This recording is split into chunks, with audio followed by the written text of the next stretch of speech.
Қазақ эстрадасының жарық жұлдызы Төреғали Төреәлінің күйеу баласы оны туған ағасындай көретінін айтып, жер-көкке сыйғызбастан мақтады. Белгілі спортшы қайынағасына деген сыйластығын танытып, оған беріп келе жатқан келелі ақыл-кеңесі үшін алғысын білдірді. Фариза Төреәлінің жолдасы Instagram парақшасында жұлдызды қайын ағасына жүрекжарды жазба арнап, оған қатысты қандай ойда екенін айтты. Дархан Нартаев Төреғали Төреәліден үйренері көп екенін жасырмады. Үлгі боларлық, осындай ақкөңіл ағамның бар болғанына Аллаға шүкір етемін. Әрқашан мені қолдайтын, ақыл кеңес айтатын туған ағамдай.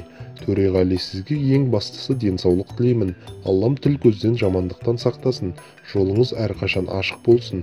Шын жүректен бақыт тілеймін. Жұлдыздай жарқырап әлем танитын даңққа жетуіңізге тілектеспін. Аллам бақтан айырмасын, деп жазды әншінің күйеу баласы.